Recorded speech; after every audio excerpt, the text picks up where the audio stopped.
Welcome back to MidEast in Depth. Today we will assess what has been described in the Israeli media as an Israeli victory.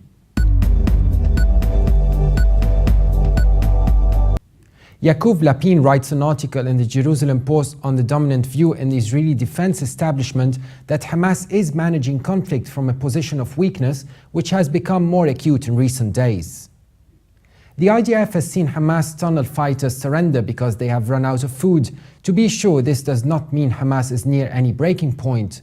An audio recording of Hamas's military wing commander Mohammed Deif saying gone were previous conditions for a truce, such as the demand to set free terrorists whom Israel released in the Shalit deal and then took back into custody in the West Bank. The writer questions, how did Hamas reach this point? It launched the current war because of its rapidly deteriorating situation as a regime in Gaza and growing isolation since the fall of the Muslim Brotherhood in Egypt. When Egyptian President Mohamed Morsi was toppled in July 2013, Hamas saw its vision of a sea of Muslim Brotherhood states surrounding and threatening Israel. And it went from growth mode to survival mode and began fast-tracking preparations for a war with Israel to try and end its diplomatic, economic and general isolation. It prepared cross-border attacks, tunnels, drones and commando raids and increased its rocket arsenal for the day of the big clash. The defense establishment became aware several months ago of Hamas's intention to start a war when it discovered a maze of cross-border tunnels. Yaakov Lapin says senior Hamas leaders are privately asking themselves whether the war they began is worth the price. Cracks have become visible in Hamas's leadership, which is made up of the military, the political and overseas wings. Only when the three reach a consensus does the movement move forward on an issue. The writer concludes some Hamas field commanders have also begun being critical of the situation, wary of the anger that is brewing among Gazan civilians. It remains to be seen whether these developments will push Hamas into seeking real truce or whether it will continue on its destructive warpath.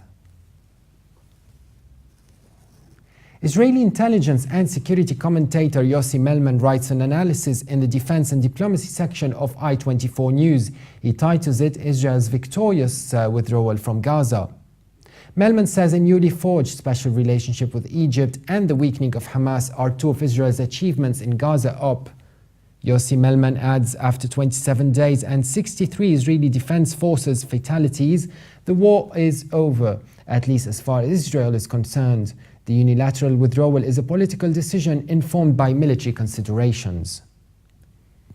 The IDF has set up a line of defense within the buffer zone of 3 kilometers from the Gaza border, parallel with moving its troops out of the Hamas-controlled enclave.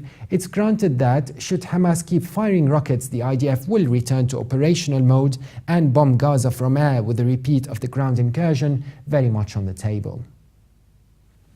The writer notes Israel's security coordination with Egypt during the operation, which has been unprecedentedly close.